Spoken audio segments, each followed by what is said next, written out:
Let's talk about finding your unique style in your antique booth and how that can help you attract customers. If you didn't see this video here, we talked about diving into your style, and I wanted to expand a little bit more on that in this video. When you're outsourcing, it can be very hard not to pick up everything that you see that you're at least a little bit interested in, or everything that you notice might have value to it.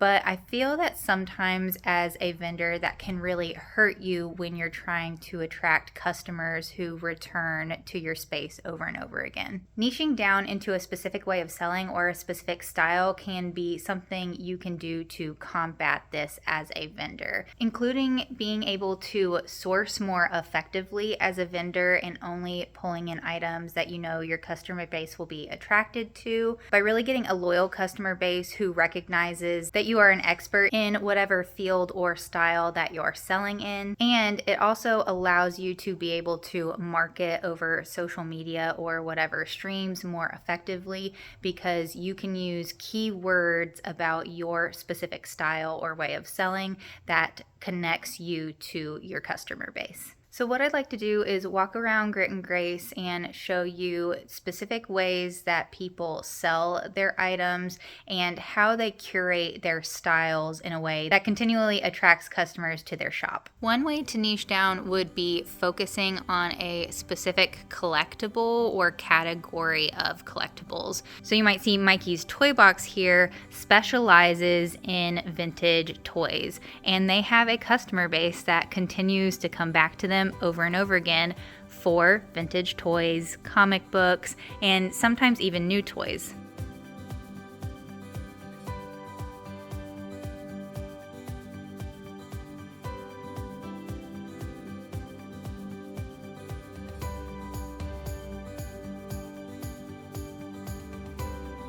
Their customers tend to consist of collectors who are looking for specific items, whether that be Star Wars, comic books, old 70s toys, or anything like that. But we also see a lot of people who buy for their kids whenever they come into the store, and they end up purchasing from them because the kids are really invested into the toys themselves and they have great prices on them. Browning Books is also a really great example of being specific to one type of item. In this case, they specialize in rare and collectible books or just beautiful vintage books. Values can range all over the place, from some books costing a couple $100 to books in here that are only around $3 or $4. And that's another advantage of staying to your specific category. You become an expert in your market and in your field. So the owner of Browning Books knows exactly where to go to figure out how much to price his books at. He also knows what our market will pay for books, because that's all he deals in. It gives him a good eye to know exactly what to look for in the book realm, and also has people coming in specifically for his books because they're looking specifically for rare editions or collectible books. You can be even more specific in your respective area, like Revived Collections here. They specify in vintage clothes, but not just vintage clothes, they specify in vintage 80s and 90s t-shirts, sweaters, ball caps, and things like that. So instead of having a broader category of vintage clothing altogether, you can really specify in 80s and 90s styles. You could go to the 1940s. You could pick a very specific design style. And I've even seen people who specify the types of materials the clothing they carry is made out of. Being so specific can really help you in sourcing your items, because you can identify markets and systems that you can use to find these items consistently. This saves you time in sourcing, which in turn saves you money along the line and allows you a larger profit margin. The second way I found to niche down is to stick to a specific decor or design style. When trying to figure out what your design style might be, just think of the items that you would pull into your own home. That makes it much easier when you're out thrifting and sourcing, because if you pick it up and you're like, oh my gosh, I would love to take this home with me or put it in my own house, then usually that's a good bet for bringing it into your booth.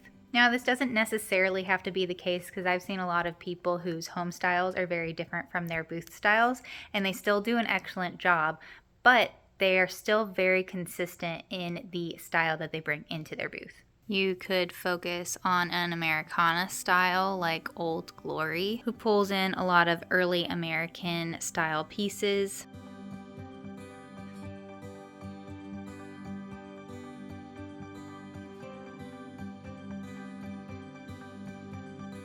You could go more rustic or primitive cabin style that have a lot of handmade touches to it.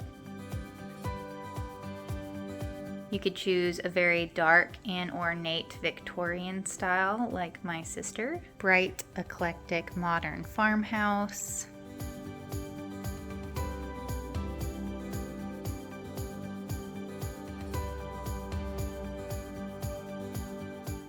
Light European cottage style.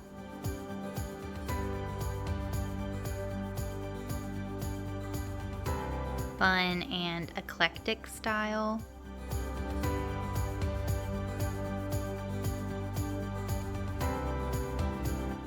Or even a dark bohemian look.